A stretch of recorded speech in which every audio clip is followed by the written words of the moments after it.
Good afternoon, and welcome to the second concurrent session of the day, International Economics, engaging students with real-world group projects. Our presenter today is Svitlana Maksymenko, faculty member at University of Pittsburgh. If you have any questions for the presenter during the session, please feel free to enter those into the Q&A section at the bottom of the Zoom room screen, and we will address them at the end of the talk. And on that note, I will hand it over to our presenter. Thank you, Kate. First of all, I'm very thankful to Hawkes Learning and their Innovative Educators Summit for inviting me to speak about my inspiration, my love, teaching international economics. I have been teaching international economics since 2004. I started at Temple University in Philly, and then later on, when I joined the University of Pittsburgh in 2006, I have been offering the international economics course regularly every semester. So the demand for this course at the University of Pittsburgh is growing. When I joined Pitt in 2006, my class enrolled only about 32, sometimes 40 students, and it would be offered only once during the year. So now we have 2, sometimes even 3 sections of international economics every semester, and every section sits about 70 students. So every year I teach over 350, sometimes closer to 400 students in international economics. So hope today you will learn a little bit more about my philosophy of teaching this course, and in particular, my incentive, my motivation to assign students their real-world research projects in international economics, which makes the course relevant, interesting, and engaging for the undergraduate students. So first of all, I would like to share my screen, and in particular is the slides that I prepared for this presentation, and hopefully you will also be willing and thankful for some information that I would like to share with everyone who participates in this seminar. First of all, a little bit about what I would like to cover in my presentation. I will talk a little bit about the international economics course setting, offering, and our enrollment. So then I will talk about the structure of the course, my syllabus, assessments, and finally I will focus on one of my inspirations, their assignments, the real-world country group projects that I created with my colleague, Carrie Trida, so also I will show you some samples of these assignments and projects. So hopefully you will find this useful. So first of all, a little bit about the course. So at the University of Pittsburgh, international economics course is considered to be the lower level undergraduate course, which students usually take after they complete principles of micro and macroeconomics. So this course does have these 2 prerequisites, principles of micro and macro. On the other hand, it's quite similar to these 2 courses because it's a lower level that does not involve any calculus. It does not involve very complicated, sophisticated models. So my goal primary in offering this course is to help students to learn more about the basic economic principles and the policy options that are relevant to international and global issues. And I also try to to make students think about the international trade and finance, not only as a simple win or loss game for certain countries, for certain parties, but a little bit more complex and informative and engaging conversation. So I divide the course in 3 subsections. I start usually with international finance, then I move to international trade topics, and finally I conclude the course with multiple international economics issues ranging from movements of factors of production, foreign direct investment, crisis, or some other issues. Okay, so the objectives for my course are quite classical, I would say. So when we dive into their international finance section, I would like my students to be able to read and analyze country balance of payments, to understand how foreign exchange market operates, also to be able to predict fluctuations in their US currency and also in other currencies around the world in response to certain macroeconomic changes or events that might take place in the world. So we compare different exchange rate regimes, international monetary standards, and briefly talk about the policy events. So again, recollect that this is the lower level undergraduate course, and my primary goal is to spark the students' interest in this subject, not necessarily make them professional economists who would end up working in national banks, in the Fed, or in some in World Bank or International Monetary Fund, right? So it's primarily about the interest of the subject. So during the international trade module, so my objectives usually I introduce students to different alternative theories of international trade, so make them understand the concept of absolute advantage, comparative advantage, briefly touch on the Heckscher-Lin model of international trade, consumer preferences model. So talk about the impact of international free trade on national welfare, and also impact of protectionist policies on national welfare in the country. So we usually consider this impact through the lens of consumers, producers, or government revenues. We also talk about validity, efficiency of protectionist policies, and briefly touch on preferential trade arrangements as part of the international trade law.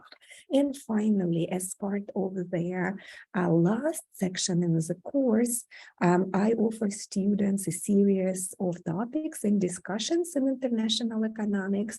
In particular, we talk about the movements of different factors of production, labor, so migration, refugees. We'll talk about movement of capital, so foreign direct investment, multinational corporations, and of course, we touch on the financial crisis in the emerging economies. So these are my primary goals in the course. So a little bit about their course itself. So at Pitt, so I offer 2 sections of international economics. So usually they meet twice a week, let's say on Tuesdays and Thursdays for about 1 hour, 15 minutes. And during this time, so I try to use different modalities, different methods when delivering the material.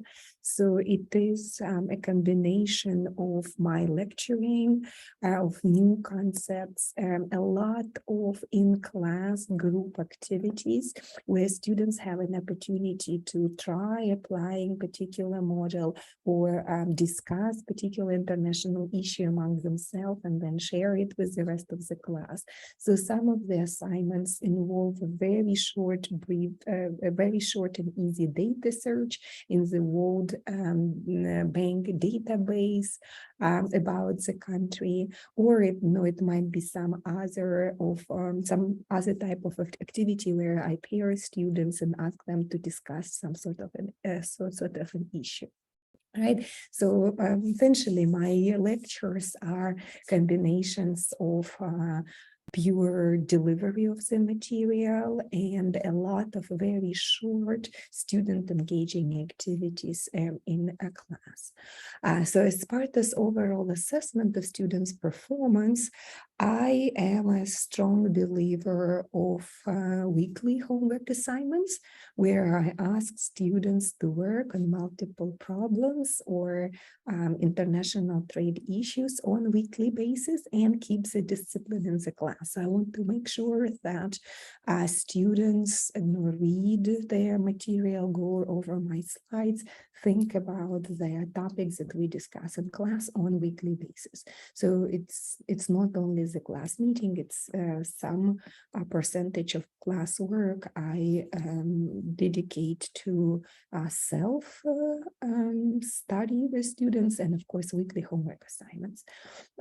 So my weekly homework assignments account for 20% of overall weight in students' performance. On the other hand, I allow students to have multiple attempts on homework assignments. I use publisher-provided software and platforms for these assignments. So this could be done in my Icon Lab by Pearson publishers, for example. So I can offer it in Connect and McGraw-Hill.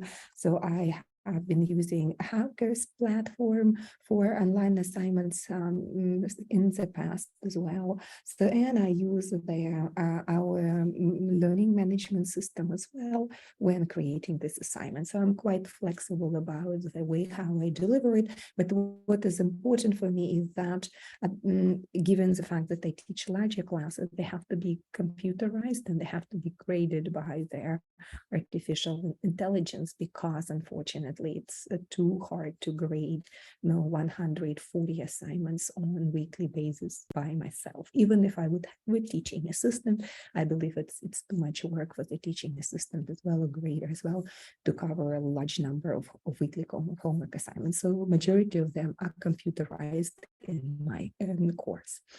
So in class, active learning activities are very, very low stake assignment that I offer to my students in the class, and very often they are offered not for grade at all, where students discuss some issues, work the problem, and then after the activity concludes, we discuss it again as a whole class, and I show solution in case some students have difficulty achieving this solution.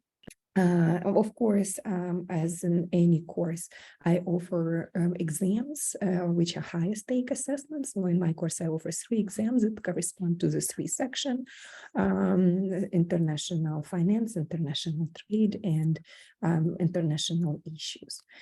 But what I would like to do today is actually, I would like to talk about the group projects that I designed quite recently and introduced in my course, probably 2 or 3 years ago, during the COVID, when I realized that it would be nice for the students to have some real world exposure to the topics that we discussed so rigorously in our class, right?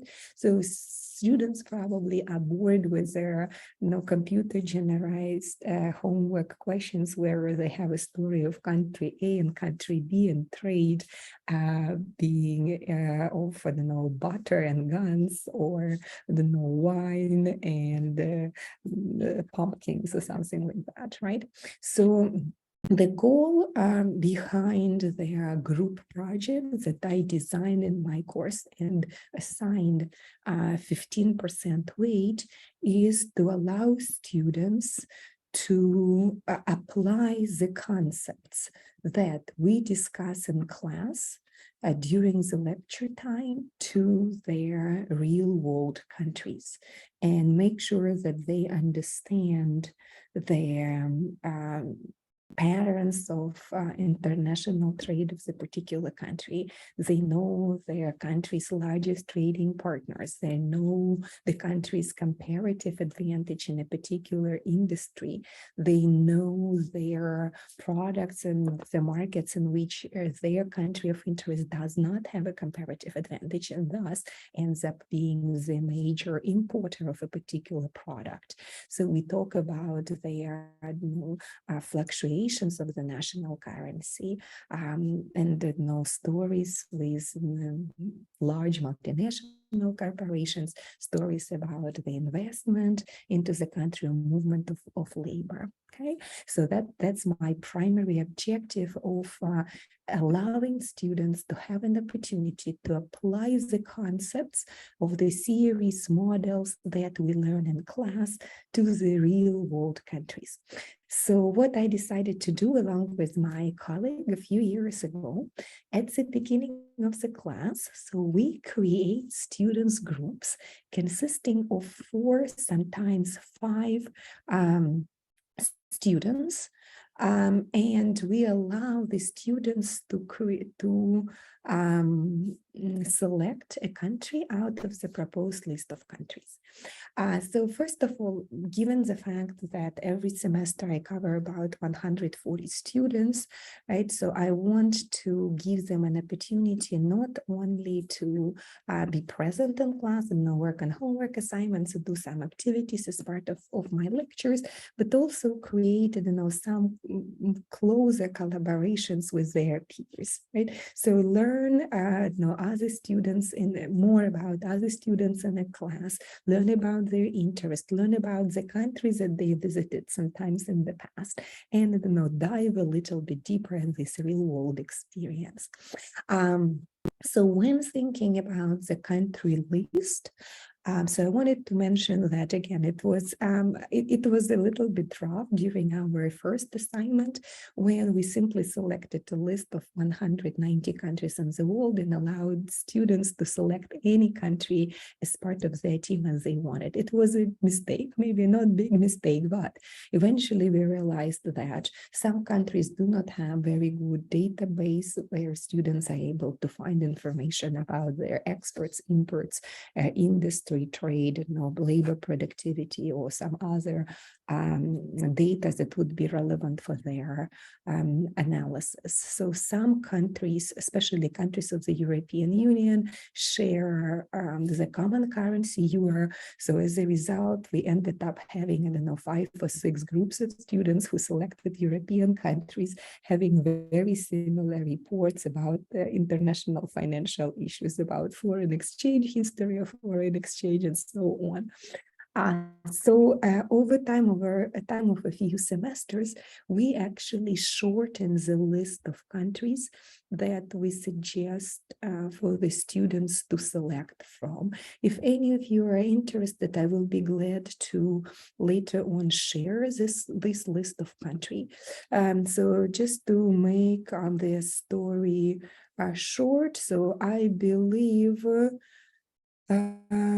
so altogether, we have shortened our list to 112 countries.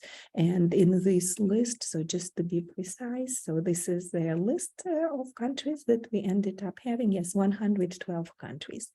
So all these 112 countries went through our preliminary screening. So we do know that they offer quite sophisticated websites where students are able to find information about international trade or finance of the country, and almost all questions that we ask as part of the report are doable. All right, so yeah, so we ended up slightly shortening the list of the countries. And here, for example, you can see in colors their information about the countries that my students selected during the fall semester, right? So these were the countries that they were working on their group reports. Okay, all right. So so back to my presentation. Okay, so students originally they self-sign into the groups, but then if there are some students who have not formed the group up to a certain deadline, so then I just create these groups for students manually. So as part of their report, so students are asked to prepare 3 groups reports throughout their semester. So in particular, their first report focuses on international trade issues. International finance issues. Their second report corresponds to the second block of topic in my course, international trade. And their last report is a report on international related issues, such as migration, foreign direct investment, multinational corporations, membership in a regional agreement, World Trade Organization, and other international organizations.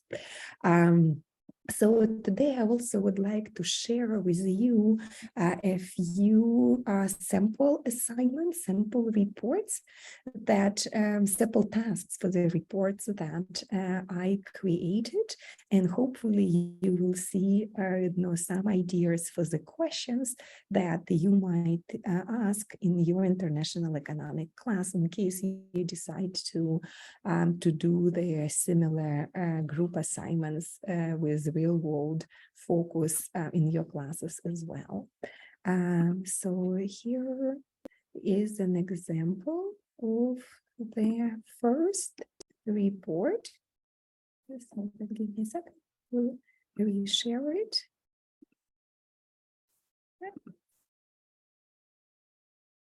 All of you. All right, so the first report is on the international finance. So as part of this report, we asked our team members to find their countries that they selected balance of payment for the past 3 years, and then analyze these balance of payments. So we asked them to shortly describe the changes in the current account, in their capital account, and financial account, and judge generally whether the country that they're analyzing is a net borrower or lender in the world. So they also are asked to look at the reserve position of the country and see what types of international reserve the country has. All right. So as part of the second question, their teams are looking at their national currency of the country, and they are asked to illustrate their exchange rates over time, over the past 5 years. So they are asked to think about, to find out whether their exchange rates are fixed or flexible in their country, and whether there are some specific interventions of their central bank of the country into the market that make their exchange rate relatively stable and no fixed or flexible during particular period of time. We ask students to discuss pros and cons for such regime in the country and so on. So question number 3 in our finance report is on the interest rate parity. So ask students to find information about their treasury bond yields of their country. And again, we assume that the country is there, has some public offering of treasury bonds, and then find the term structure of these bond yields, so 1 month, 3 months, 6 and 12 months.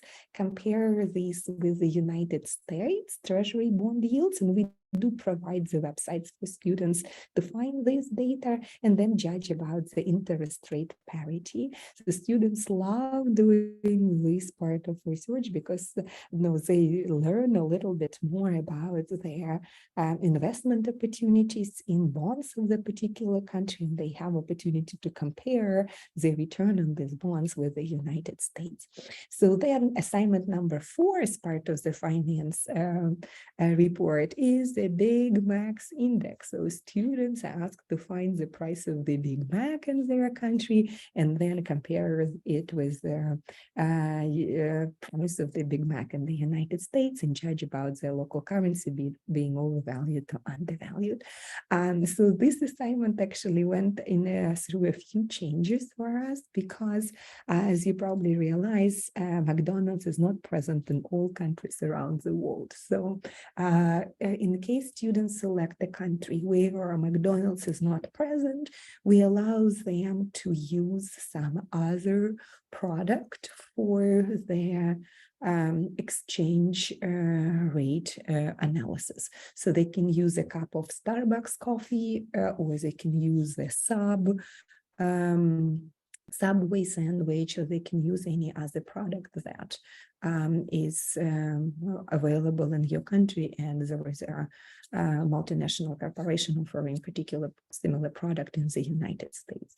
But so far, majority of countries that we've pre-selected for our list do have McDonald's present there. And finally, the last question is on CPA inflation. And so the questions that allows students to check whether the inflation affects the exchange rate fluctuations in the country. So this is our international finance. This is our international finance report. So a little bit about international trade. So let me again reshare my screen and show everyone the sample of the international trade country report. Okay, so as part of the international trade report, the first few questions in our country assignments focus on their international trade models, absolute advantage, comparative advantage, and Heckler-Lean.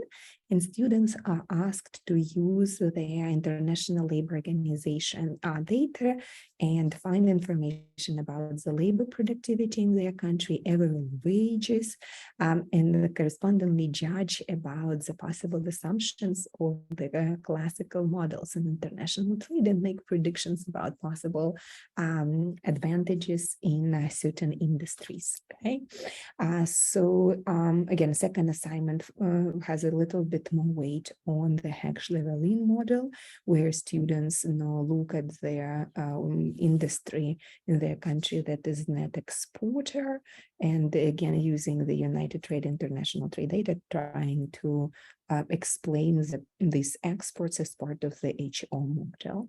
Assignment number 3, or question number 3, focuses on their intra-industry index. Those students do calculate intra-industry index for particular product in their country.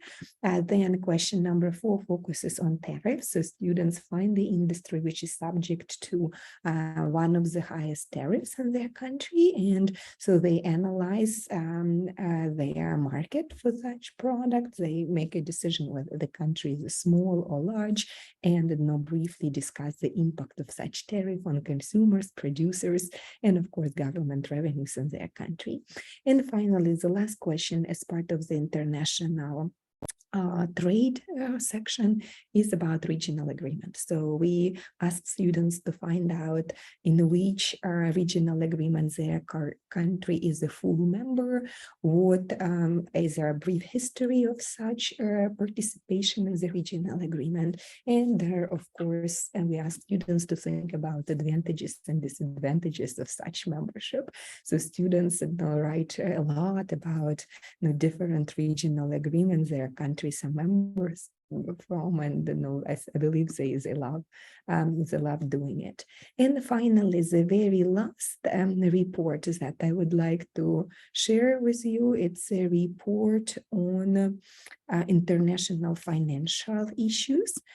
So this report has a very interesting aspect. So we ask students actually to give a short presentation in class analyzing or presenting the results of their research about their country membership in international organization, the level of development in the country, and so on. So our last country report actually is their short presentation that each team gives with about 12 slides.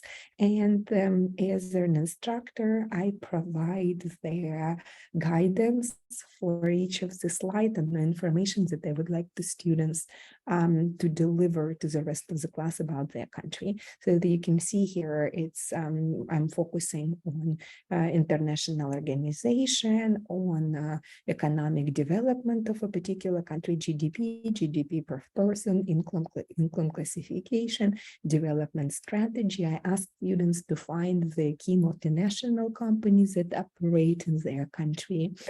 So I ask them to talk a little bit about the flow of inward foreign direct investment and also compare it with the outward foreign direct investment of this country, immigration and refugee policies. So it's again quite interesting task because I see that a lot of students eventually it develops some sort of inspiration about the country by the time the course concludes, right? And they love giving these presentations.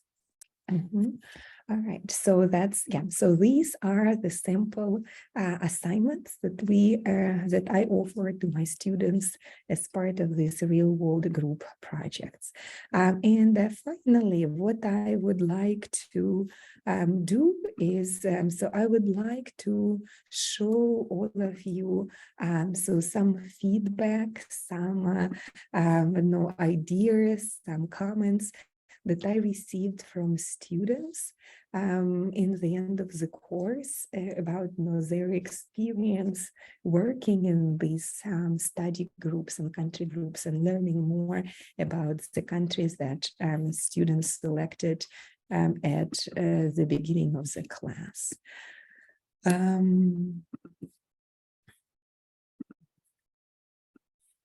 So in the slide, I copied some of the students' comments that I received as part of my teaching evaluations at the University of Pittsburgh.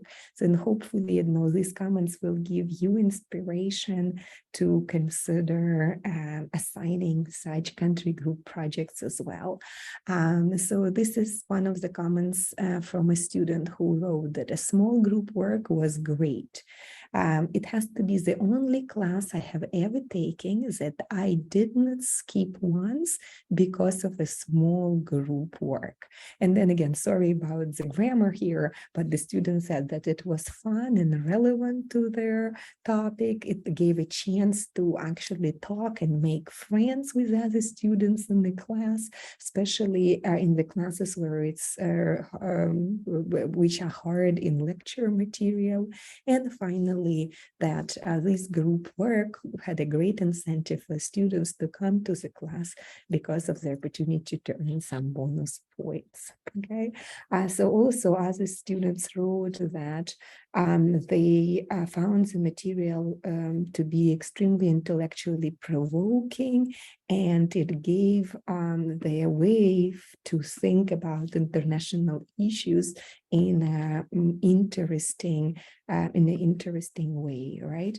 So the student mentioned that he managed to use many concepts that he learned in class in his final presentation when he was applying for the internship in the United States Steel.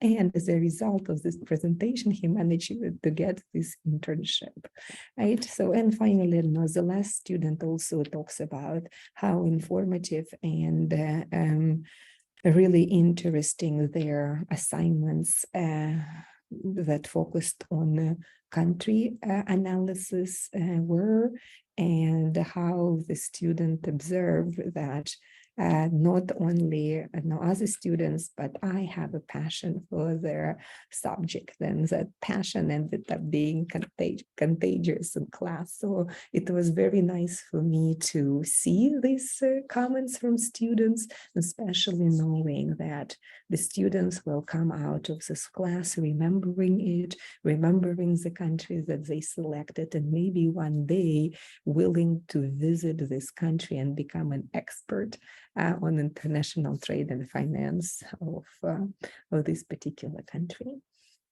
Right. So, well, with this student feedback and impact of this study projects, group study project, I would like to conclude my presentation and open the floor for a question and answers, if there are any.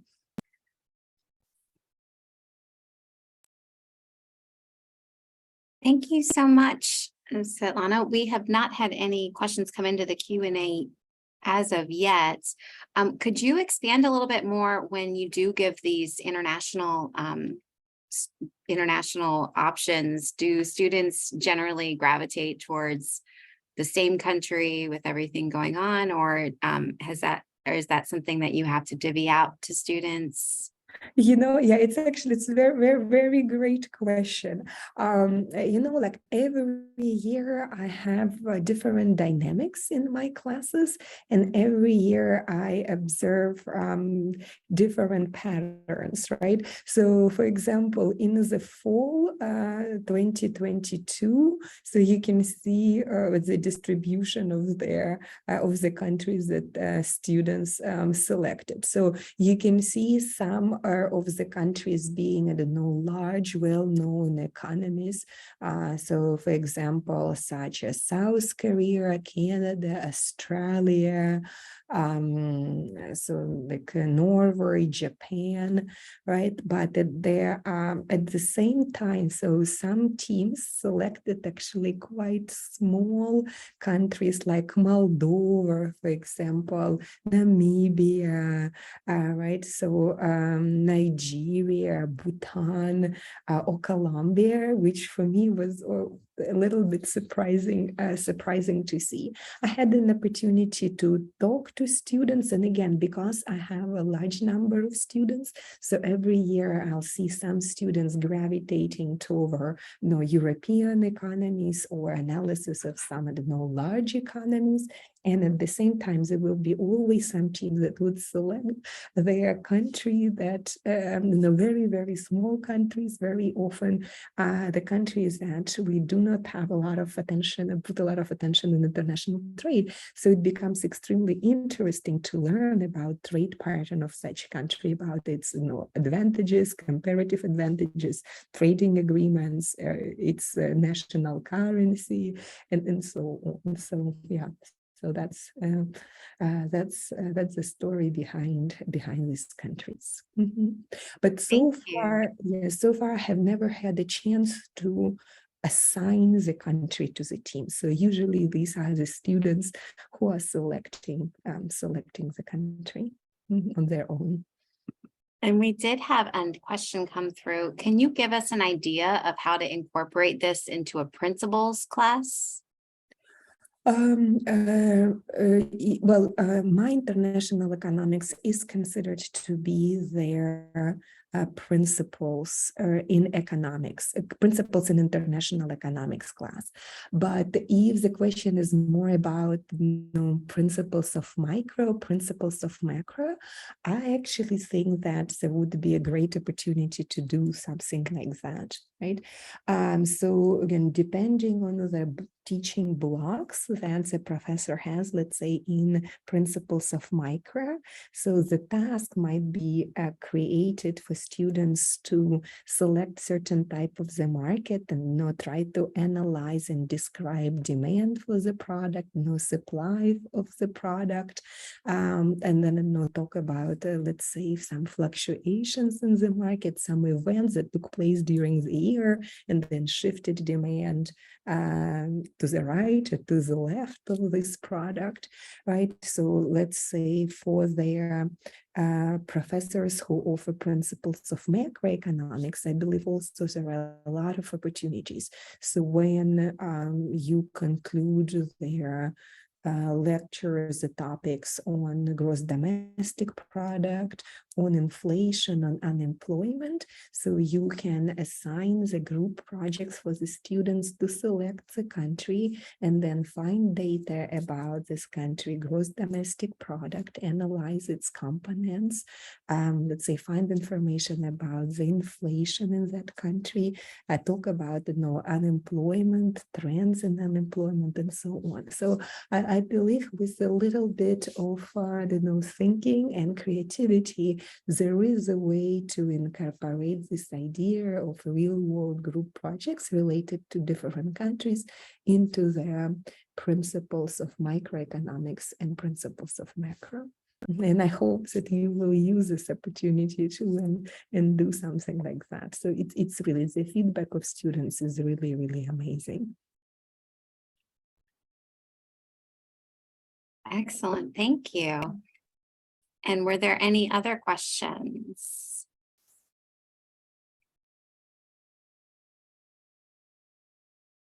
Said thank you, we will try. Right. And are the materials you presented available? Will you be willing to share them with attendees? And could this be modified to a labor econ class? Yes, I will be willing to share it. Please feel free to send me an email. My email is MAKS, so it's easy to remember, Max, first four letters of my last name, @pitt.edu, and I will be glad to share their assignments that I created. I'm sure that it's possible to modify it to the labor economics class as well. So probably you would have just to go over the syllabus and think about their tasks that it would be possible to create for students with their available data in the World Bank database on labor economics market indicators. And I'm sure that this data will be available on unemployment, labor participation in the working age population, and so on. So yeah, so I believe their ideas of this country project is expandable to labor econ as well. Mm-hmm.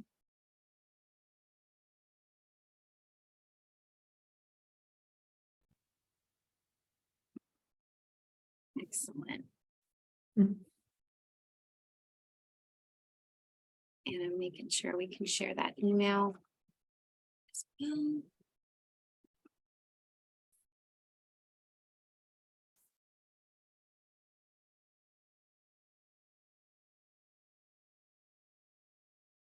Oh, I see the question from Carla. Do you utilize similar Canvas structure for in-person classes as well, or just for online courses? At Pitt, we do not offer online courses now. So we offered the online courses only during the COVID. And then as soon as the pandemic was over, so we moved to in-class instruction. So yes, even though the course itself and the group project were developed as part of their online instruction during the COVID, so I actively use it for in-person instruction. And my Canvas structure is exactly the same when I was teaching online and when I teach the course now. Mm-hmm.